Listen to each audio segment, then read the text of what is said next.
Welcome back to the channel where we cut through the noise and get real about what's happening in the world. Today, we're diving deep into a topic that's got my blood boiling. And if you care about truth, justice, and the survival of a proud people, you're going to want to stick around.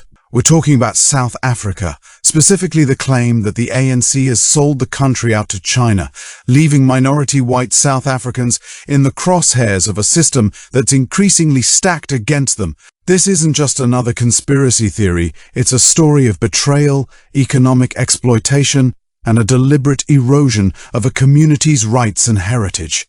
So, grab a seat.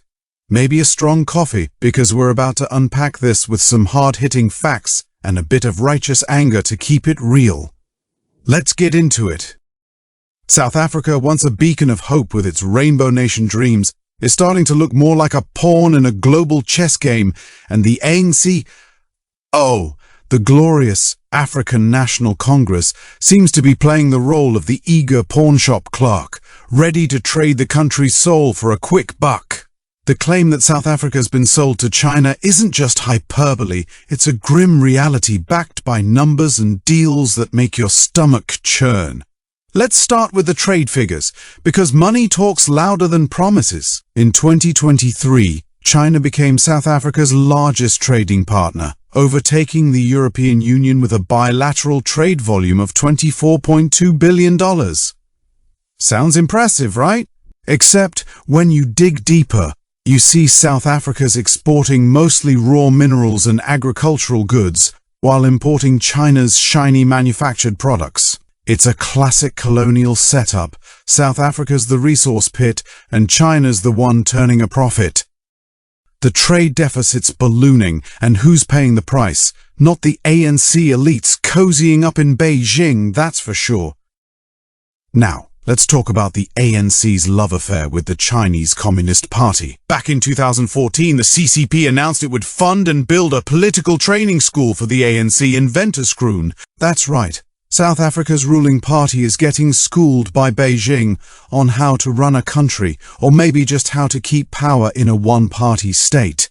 And it's not just ideological flirtation. South African government officials are being flown to Chinese government schools in Beijing, and executives from state-owned enterprises are studying how China manages its SOEs. Why? Because the ANC sees the CCP as a model for maintaining control, maybe even turning South Africa into a de facto one-party state. Analysts like Patrick Heller have pointed out this cozy relationship, noting the ANC's admiration for China's iron grip on power. And let's not forget the whispers, unconfirmed but persistent, that the CCP funneled money to the ANC for the 2009 elections. If that doesn't scream selling out, I don't know what does. But here's where it gets personal, and where my heart really aches. While the ANC is busy shaking hands with Xi Jinping, white South African communities that make up just 7.3% of the population are being squeezed into a corner. These are people whose ancestors built farms, businesses, and communities over centuries, often under brutal conditions, and now they're facing a system that seems designed to erase them. Over 100 laws have been passed since the end of apartheid that disproportionately target white South Africans. Land expropriation without compensation?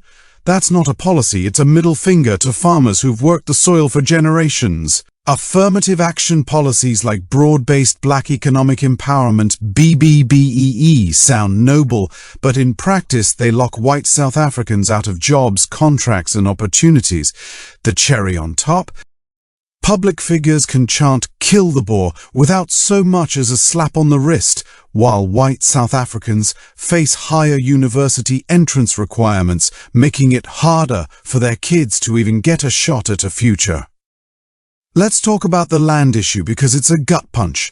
The ANC's push for land reform has seen farms, many owned by Afrikaners, targeted for redistribution. In 2024, legislation was passed allowing property to be taken without payment. That's not reform, it's theft, dressed up as justice. And who's eyeing those resources? Chinese companies have been sniffing around South Africa's mining and agricultural sectors for years. In 2018, Chinese firms controlled less than 7% of African mine production, but their investments in South Africa's platinum, gold, and other minerals are growing. Companies like Jinchuan Group and the China Africa Development Fund have sunk hundreds of millions into projects like Wesizwe Platinum. Meanwhile, Afrikaner farmers, who produce a disproportionate share of the country's food, are vilified as colonizers and left vulnerable to violent farm attacks. Over 500 in 2023 alone, with white farmers disproportionately targeted. And don't get me started on the cultural erasure.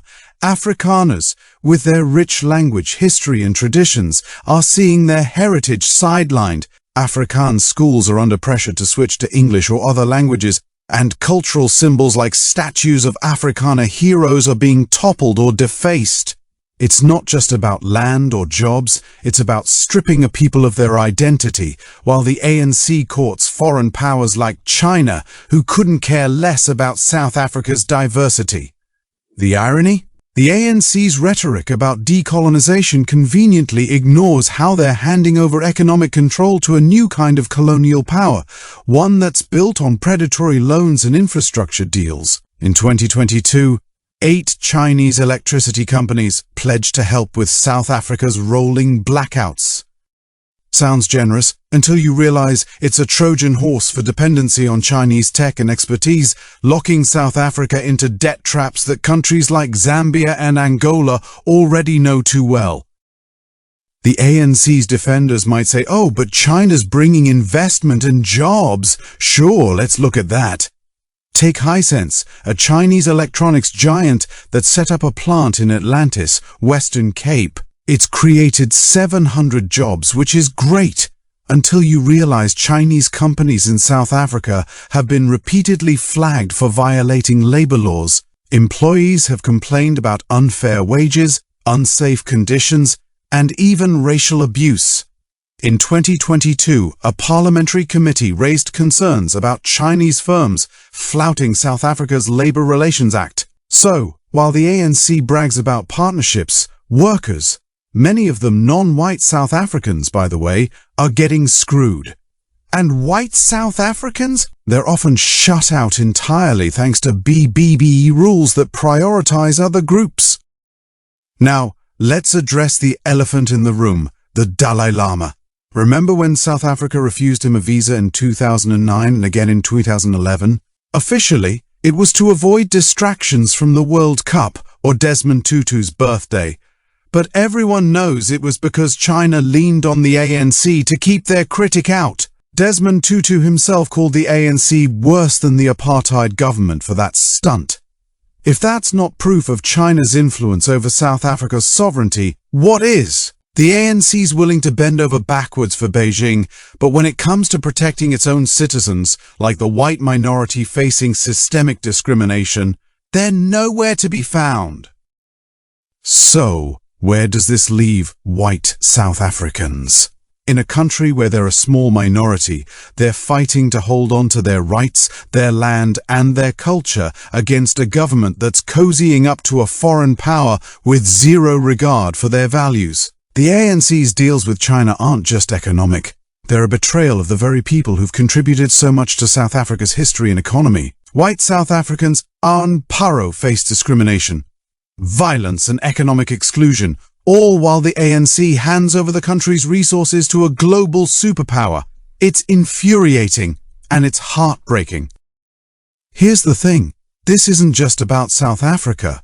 It's about what happens when a government prioritizes foreign interests over its own people. The ANC's obsession with China's money and model is drowning out the voices of its citizens, especially those who are already marginalized. White South Africans aren't asking for special treatment, they're asking for fairness, for the right to live without fear, to keep their land, to preserve their language and culture. Is that too much to ask?